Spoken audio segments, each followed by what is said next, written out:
Assalamualaikum warahmatullahi wabarakatuh. Perkenalkan, nama saya Muhammad Adi Fanani. Saya dari Prodi Administrasi Pendidikan, Fakultas Ilmu Administrasi, Universitas Brawijaya. Melalui video ini, saya akan menunjukkan dan menjelaskan beberapa kebijakan pendidikan yang telah ditetapkan oleh Kementerian Pendidikan dan Kebudayaan melalui surat edaran di tengah pandemi COVID-19.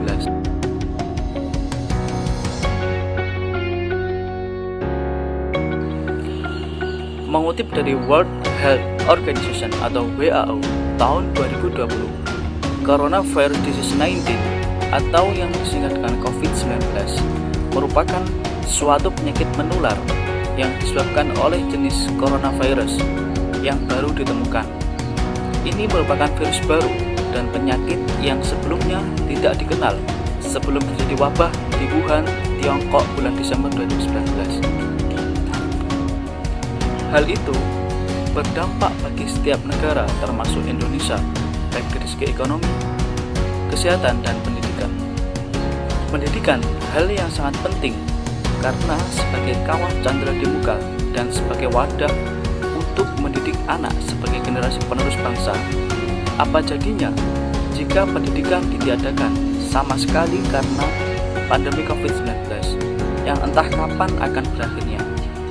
Indonesia akan mengalami penurunan kualitas sumber daya di bidang manusia di kemudian hari. Oleh karena itu, Kementerian Pendidikan berupaya untuk menetapkan beberapa kebijakan pendidikan guna sebagai pedoman penyelenggaraan pendidikan di tengah wabah pandemi COVID-19.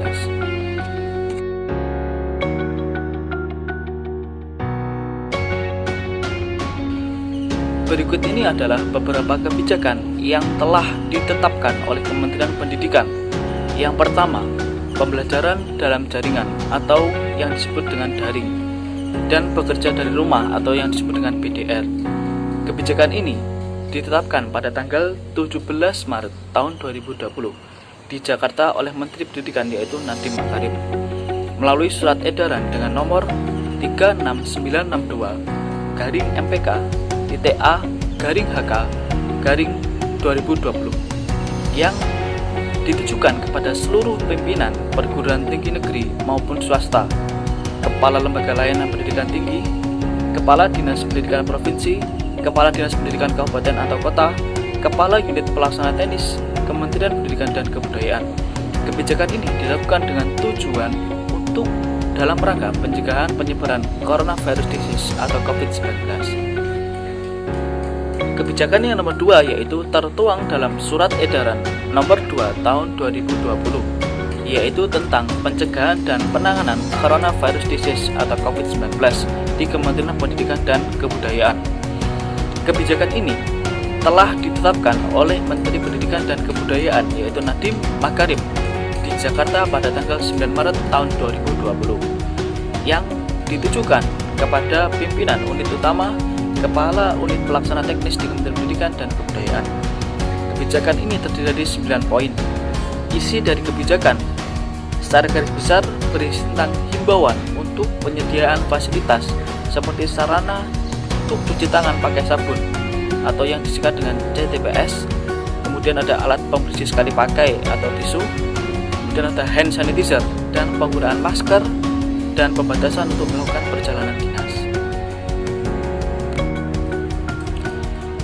Kemudian kebijakan nomor 3 adalah tertuang dalam surat edaran nomor 3 tahun 2020 yaitu tentang pencegahan coronavirus disease atau COVID-19 di satuan pendidikan. Kebijakan ini ditetapkan oleh Menteri Pendidikan dan Kebudayaan Nadiem Makarim di Jakarta pada tanggal 9 Maret tahun 2020 yang ditujukan kepada Kepala Dinas Pendidikan Provinsi, Kepala Dinas Pendidikan Kabupaten atau Kota, Kepala Lembaga Layanan Pendidikan Tinggi, pimpinan perguruan tinggi, dan kepala sekolah seluruh Indonesia. Kebijakan ini terdapat 18 poin. Secara garis besar, isi dari kebijakan ini adalah pengoptimalan peran UKS di sekolah, kerjasama dengan dinas kesehatan setempat, dan penyediaan fasilitas dan alat kesehatan, seperti sarana untuk cuci tangan, pembersih sekali pakai, dan hand sanitizer. Kebijakan yang nomor 4 adalah tertuang dalam Surat Edaran Nomor 4 Tahun 2020 tentang pelaksanaan kebijakan pendidikan dalam masa darurat penyebaran COVID-19. Kebijakan ini ditetapkan di Jakarta oleh Menteri Pendidikan dan Kebudayaan Nadiem Makarim, yaitu pada tanggal 24 Maret tahun 2020. Surat edaran ini ditujukan kepada gubernur dan bupati atau wali kota seluruh Indonesia.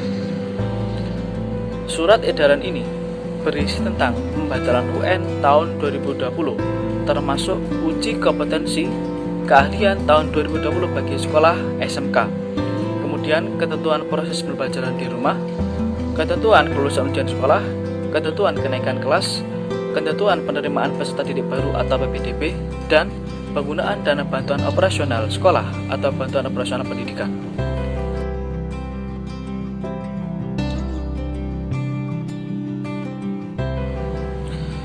Pada bagian penutup video ini saya akan menjelaskan pendapat saya tentang kebijakan-kebijakan yang telah ditetapkan tadi. Kebijakan-kebijakan yang sudah ditetapkan oleh Menteri Pendidikan dan Kebudayaan Nadiem Makarim di atas, menurut saya sudah tepat untuk menjadi pedoman dalam penyelenggaraan pendidikan di tengah pandemi COVID-19. Hal tersebut dapat dilihat dari isi kebijakannya yang tidak menyulitkan para tenaga pendidik dalam mengajar dan memudahkan para siswa, seperti pembelajaran yang tidak boleh membebani siswa, sehingga penyelenggaraan pendidikan tetap berjalan dengan aman di tengah pandemi wabah COVID-19. Akan tetapi, terdapat sedikit kendala, yaitu ketika praktiknya tidak sesuai dengan isi kebijakan tersebut, seperti halnya seorang guru yang telah memberikan beban tugas sekolah yang sangat banyak, sehingga siswa malah drop atau sakit tidak karena penyakit COVID-19, akan tetapi pusing mengerjakan beban tugas yang telah diberikan oleh gurunya. Hal tersebut terbukti dengan adanya 51 laporan yang diterima oleh Komisi Perlindungan Anak Indonesia atau KPAI dari sejumlah siswa di berbagai daerah yang telah mengadukan keluhannya mengenai tugas dari para guru yang sangat berat dan harus dikerjakan dengan deadline yang sangat singkat. Padahal masih banyak tugas yang harus dikerjakan dengan segera dari guru mata pelajaran lainnya. Selain itu, masih banyak siswa di Indonesia dalam melakukan pembelajaran daring atau dalam jaringan yang membutuhkan fasilitas dan layanan seperti smartphone dan paket data. Alangkah baiknya pihak sekolah melalui dana operasional sekolah juga dengan segera memberikan bantuan kepada para siswa yang benar-benar membutuhkan fasilitas untuk pembelajaran secara daring. Demikian tadi video singkat yang telah saya buat untuk memenuhi tugas akhir semester administrasi kurikulum dan program pengajaran. Sekian dari saya, ada kurang lebihnya mohon dimaafkan. Assalamualaikum warahmatullahi wabarakatuh. Sampai jumpa.